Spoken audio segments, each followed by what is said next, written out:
All right, here we go. I guess the big news of the night is that I got my Instagram account back. We were able to get past all the hacker shit and get it together. What had happened was I was helping the theater with some social media stuff and linked my account to them, and they got hacked, and then it found a backdoor through mine, so that was fucking fun. So no, I can't help you with Bitcoin. I barely know what Bitcoin is. That's probably why I'm fucking broke. Yeah, so tonight I watched Eggers' newest film, the director of The Witch and The Lighthouse, The Northman. And I've been very, very excited about this movie. And again, like I said about the Nick Cage movie, I can't remember the last time that two movies that I was like extremely excited for came out on the same day. I watched the Nick Cage one last night, and I watched this one tonight after work. It is a Viking epic.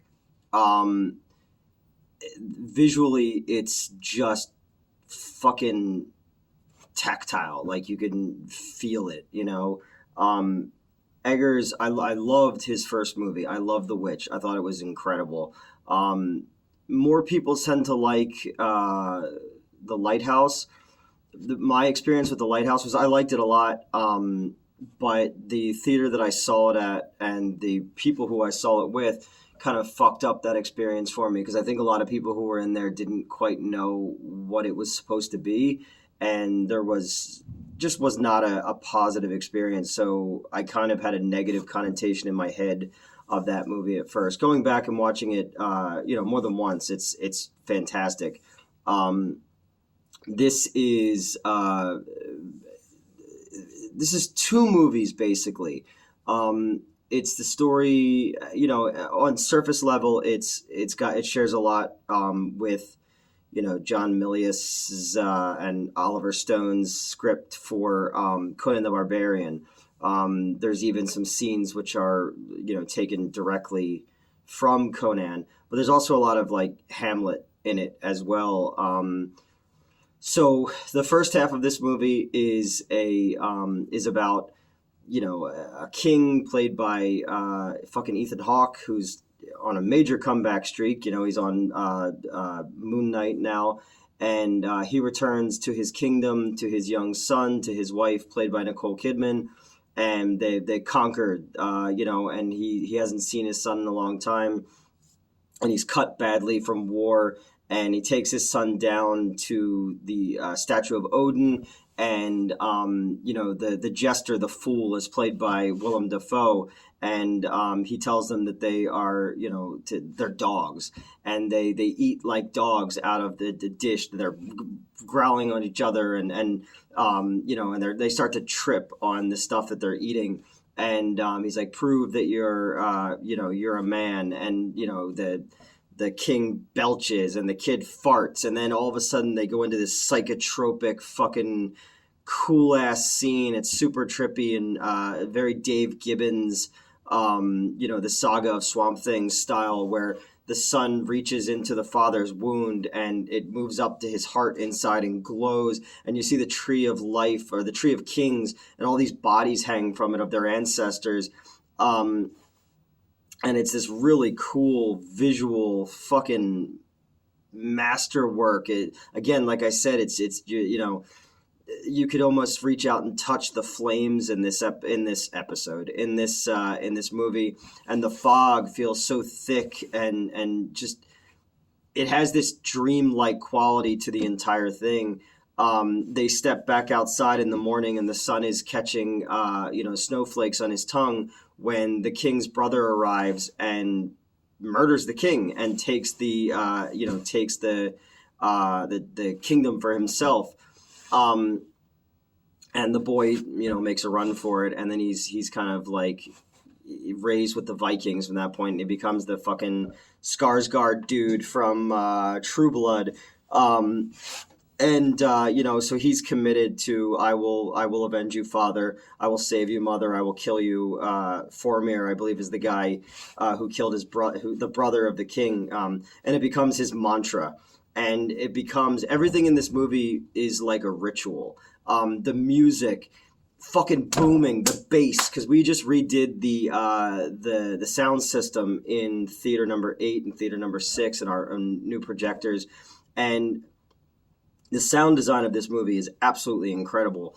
You can hear the wind and the rain and just the elements and in the distance animals, and then the bass is so fucking booming that you feel it inside your chest. I love the score of this movie, that throat singing didgeridoo-esque. I don't even know what the instrument is called. I don't know much about Viking culture or runes or any of that shit, other than like the Halloween series. Was it 4, 5, and 6 has the runes in it, or 6 especially has the runes in it, and then he's committed to getting revenge, and you find out that the brother had lost the kingdom, and now is kind of has this little piece of land where they're carving out their way.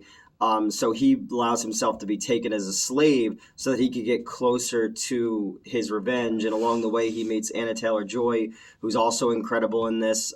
So fucking beautiful, big expressive eyes, who's like a witch. And he's just set upon his path for revenge. And there's just all these amazing scenes of feral men. There's a fight scene where he jumps on a guy and fucking bites his throat out and just howls like a wolf. They're men who taking in the spirits of animals. And I guess that's a thing in Viking culture. Eggers is very big on making sure the witch was like historically accurate. So this was great. This was really great. But the second half becomes more of a straightforward revenge story. I like the kind of psychotropic shit a little bit more, because even later on in the movie, you see he follows a wolf into a cave to his real father in real life, the other Skarsgård, the dude from like fucking Mamma Mia, and Thor isn't Thor, and then their other brother is who's also gonna be the Crow. And there's crows in this movie that represent, Odin and whatnot. And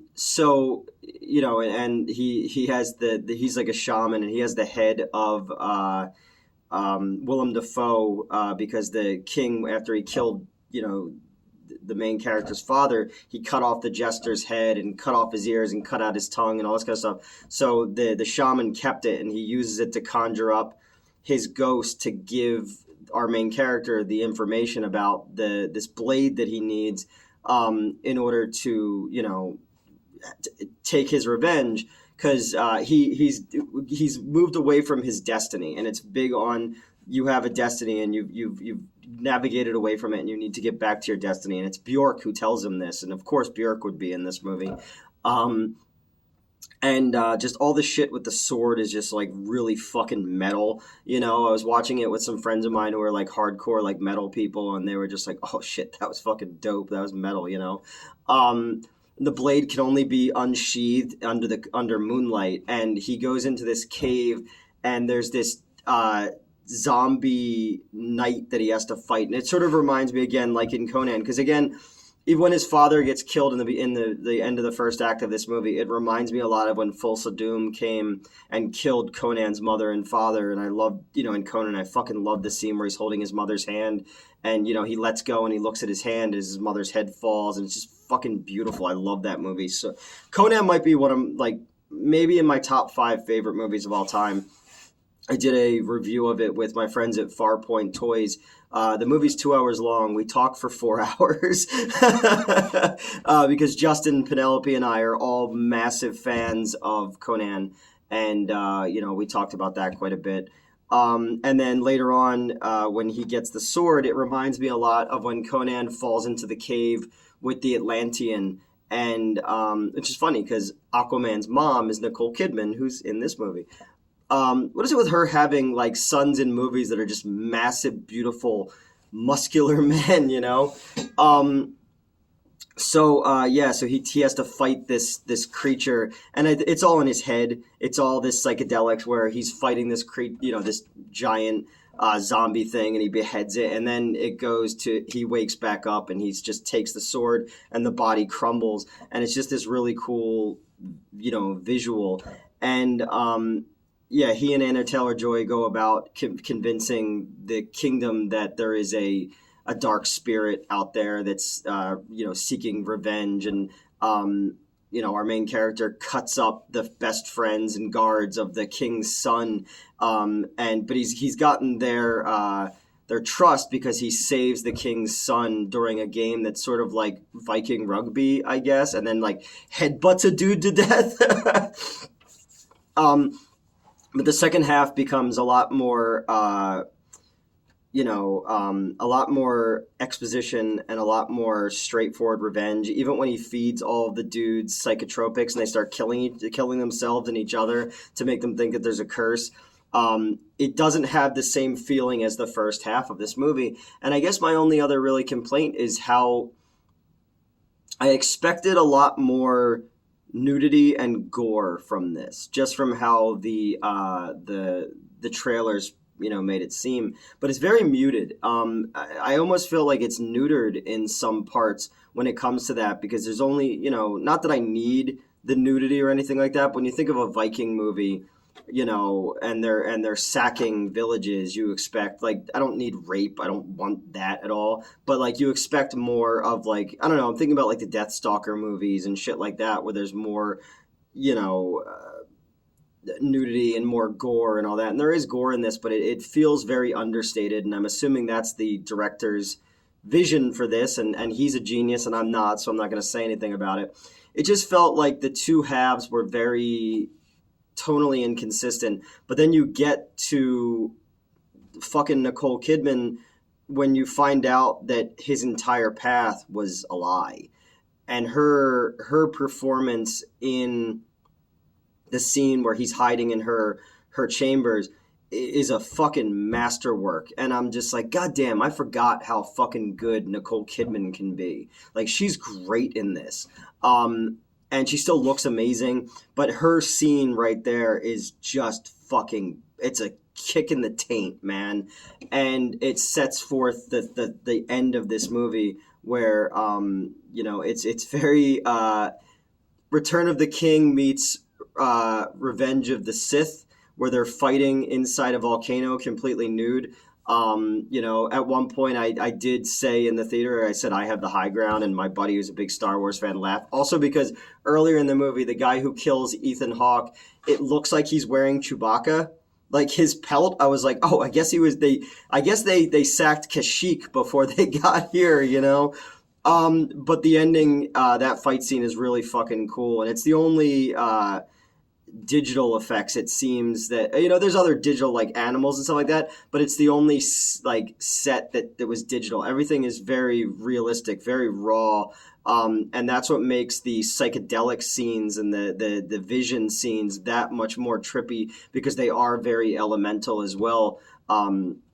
That sense of body horror and the mystic and all of those things, really, really cool. So I really dug this movie. Again, the fucking score is incredible. The cinematography is beautiful. All the actors are giving such fantastic performances here. So I'd still say The Witch is my favorite of his movies, but I want to give this one another watch again, just like the Nick Cage movie, because I missed about 10 minutes of this while I was outside dealing with the Instagram thing, getting that fixed. So I got I'm just happy I got my fucking account back and that the movie was good. And 2 nights in a row, I saw 2 movies that were so different and but also familiar, and very much what I needed as a palate cleanser, like kind of along the lines of X as well. It's nice to, and I liked Sonic, and I liked, Morbius was a piece of shit, and I liked Spider-Man and stuff, but like, I need something other than Star Wars movies. I need something other than Marvel movies. I need something other than remakes and reboots and rehashes. I need stories that have a visual sense to them, or something comedic that I hadn't seen before, or actors who I love, like Nick Cage, giving something new. So these movies were great palate cleansers for me, and I'm so excited to see what Eggers does next. I think he said he was doing Nosferatu. And I'm very interested to be the third remake of this. The last one, again, Klaus Kinski, was played the Max Shrek character, not Christopher Walken in Batman Returns. But yeah, this movie might not be for everybody, but if you just want to see a visually succulent and fuckulent film, the score, the cinematography, the fog, the fire, the ritual of it all was so like it made me like my heart was kind of like pounding with along with it, them banging their shields like I wanted to I don't know. It was cool. I love that ritual. I love that animalistic thing that film can do every so often. So I'd say go check this one out and check back with me on Wednesday for my review of Brian De Palma's Blowout, which is one of my favorite movies ever. Go check out yesterday's episode if you haven't seen it already. The Nicolas Cage movie. I'm so tired. I forgot the title of The Unbearable Weight of Massive Talent. And then I did my Lords of Salem review before that. So go check all those out. Please leave a like, a comment, a share. Tell me I'm good and smart. And yeah, I'll see you later.